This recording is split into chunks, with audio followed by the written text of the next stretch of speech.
Welcome to icon India. మనం ఈ video ద్వారా ఇండియన్ పాలిటీకి సంబంధించి రాజ్యాంగ నిర్మాణం కాన్స్టిట్యూషనల్ ఫ్రేమ్వర్క్కి సంబంధించినటువంటి దానిలో చారిత్రాత్మక నేపథ్యం హిస్టారికల్ బ్యాక్గ్రౌండ్ గురించి తెలుసుకుందాం.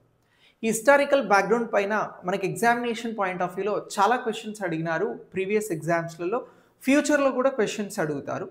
సో నేను ఈ వీడియో ద్వారా క్వశ్చన్స్ ఏ విధంగా ఉంటుంది, మనం అంశాలని ఏ విధంగా గుర్తుంచుకోవాలి అనేది చాలా క్లియర్గా వివరిస్తాను.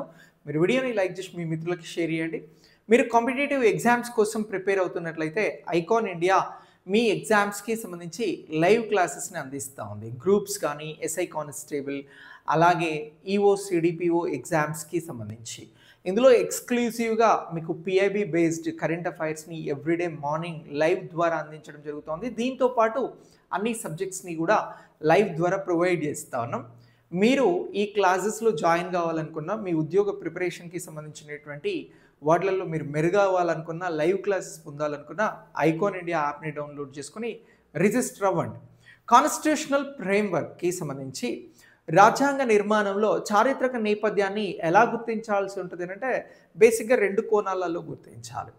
ఒక పార్ట్ ఏంటి అని అంటే కంపెనీ రూల్ అని అంటాం. కంపెనీ అని అంటే ఈస్ట్ ఇండియా కంపెనీ, ఇది బ్రిటిషర్స్ ఇంగ్లాండ్లో రిజిస్టర్ చేసుకొని భారతదేశానికి వ్యాపారం కోసం వచ్చి భారతదేశంలోని ప్రాంతాలపైన గుత్తాధిపత్యం సాధిస్తారు బ్యాటిల్ ఆఫ్ బాక్సర్ యుద్ధం ద్వారా. సో ఇలా గుత్తాధిపత్యం ఎక్కడ అనంటే ఈ ఒడిషా అలాగే బెంగాల్ దీనితో పాటు బీహార్ ప్రాంతాలలో దివానీ హక్కులను మొఘల్స్ నుంచి పొందుతారు. సో ఇలా పొందిన తర్వాత వీరు అక్కడ పన్నులు వసూలు చేసుకునేటువంటి అవకాశాన్ని పొందుతారు.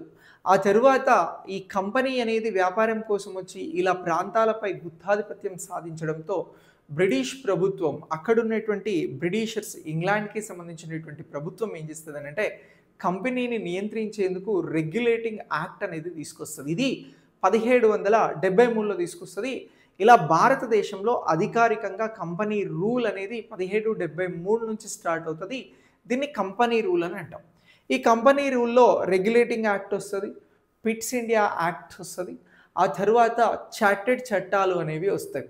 ఈ చార్టెడ్ చట్టాలు అనేవి మనకి సిపాయిల తిరుగుబాటు ముందు వరకు కూడా కనబడతాయి. అంటే 1850లో సిపాయిల తిరుగుబాటు వచ్చిన తర్వాత కంపెనీ రూల్ అనేటువంటిది కంప్లీట్ అయిపోయి దాన్ని రద్దు చేసి బ్రిటిష్ ప్రభుత్వానికి సంబంధించినటువంటి వారు భారతదేశంలో క్రౌన్ రూల్ని తీసుకొస్తారు. సో దీన్నే చక్రవర్తి పాలన అని కూడా అంటాం. సో ఇది 1858లో స్టార్ట్ అవుతుంది. స్టార్ట్ అవ్వగానే బ్రిటిష్ వారు 1858లో భారత ప్రభుత్వ చట్టం అనేది తీసుకొచ్చి భారతదేశంలో వైస్రాయ్ అనేతను బ్రిటిష్ వారి నుంచి పరిపాలన చేస్తాడు. అలాగే సెక్రటరీ ఆఫ్ స్టేట్స్ అనేటువంటి ఒక పదవిని క్రియేట్ చేస్తూ ఉన్నాం. ఇది బ్రిటిష్ పార్లమెంట్కి ఈ పదవికి సంబంధించినటువంటి సభ్యుడు బాధ్యత వహిస్తాడు. ఇతనికి పాలక మండలిలో మళ్ళీ ఒక 15 మంది సలహాదారులను ఇస్తూ ఉన్నాము అని చెప్పేసి భారత ప్రభుత్వ చట్టం 1858 చెప్తుంది.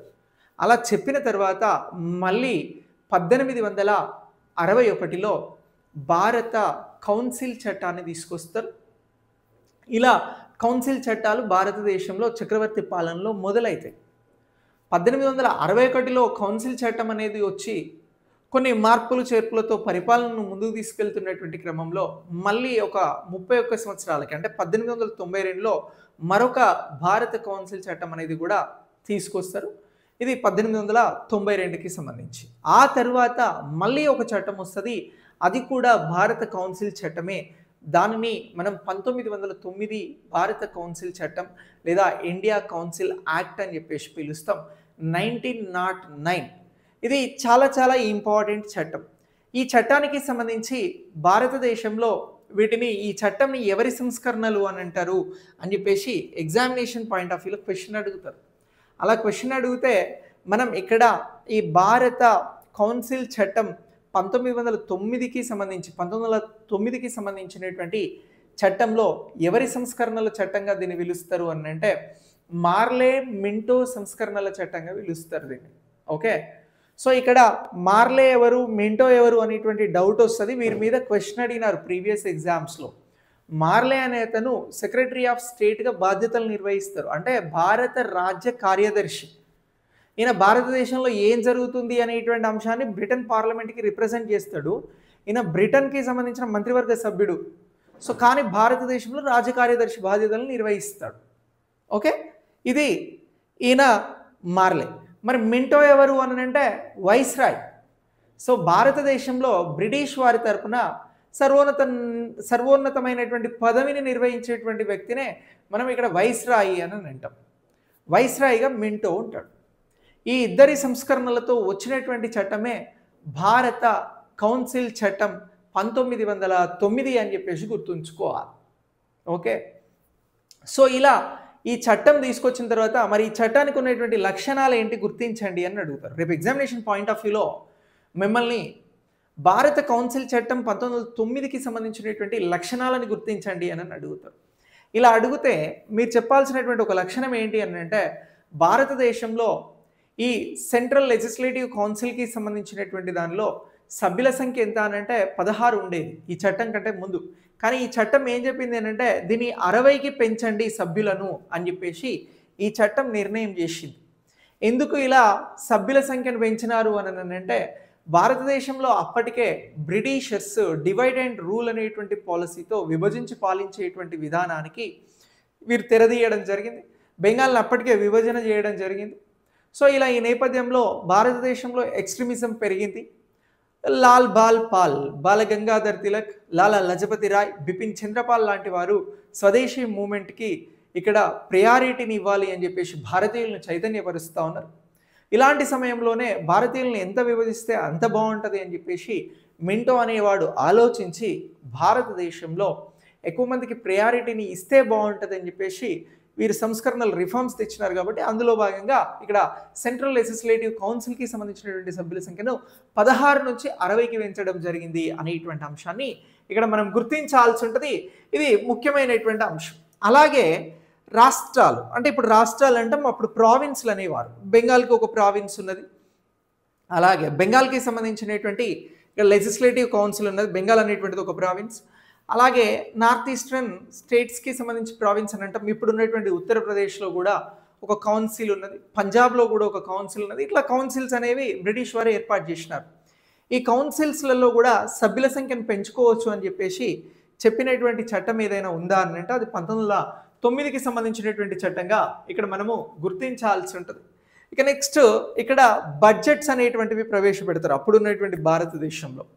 ఆ బడ్జెట్ పైన చర్చలు జరపడం, తీర్మానాలు చేయడం అనేటువంటి అంశాలలో కౌన్సిల్కి సంబంధించినటువంటి సభ్యులకి ప్రయారిటీని ఈ చట్టం ఇచ్చింది అనేటువంటి అంశం గుర్తుంచుకోవాలి. బడ్జెట్ పైన చర్చలు, తీర్మానాలను ప్రవేశపెట్టేటువంటి అంశాలలో ఈ చట్టం అవకాశం కల్పించడం జరిగింది.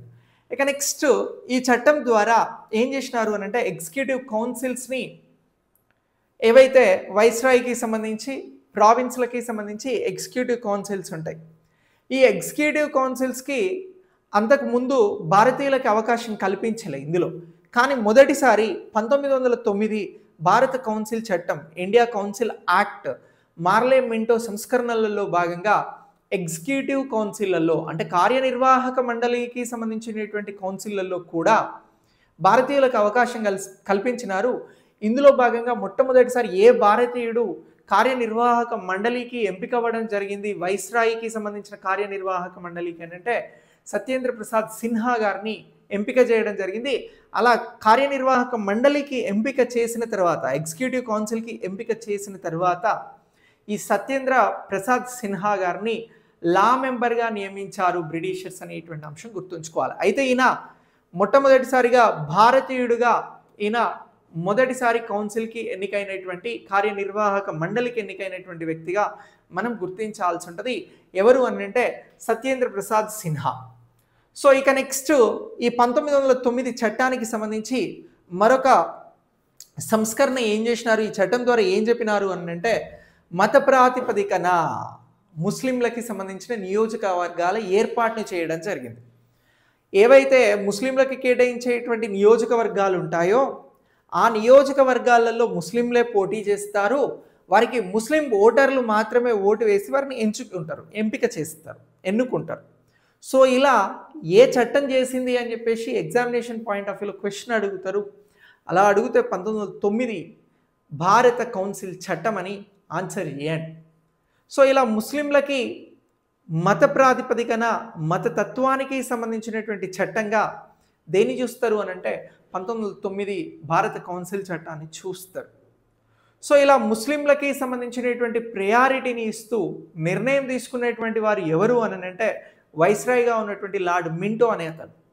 ఈ లార్డ్ మింటో అనే అతను ఇక్కడ ఏమని పిలుస్తారు ఇతన్ని అని అంటే మతానికి సంబంధించినటువంటి అంశాలకి ప్రయారిటీని ఇచ్చిండు కాబట్టి, ముస్లింలకి మతపరమైనటువంటి ప్రాతినిధ్యాన్ని కల్పించినాడు కాబట్టి ఇక్కడ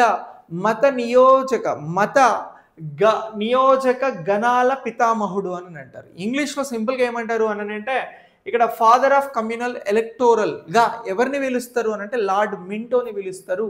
ఈయనే భారతదేశంలో ఈ భారత కౌన్సిల్ చట్టం 1909 రావడానికి రాజకార్యదర్శిగా ఉన్నటువంటి మార్లే, సెక్రటరీ ఆఫ్ స్టేట్, వైస్రాయ్గా ఉన్నటువంటి మింటో తీసుకున్నటువంటి ఈ నిర్ణయాలే మనకు 1909కి సంబంధించినటువంటి చట్టంగా భారతదేశంలో కనబడతవి.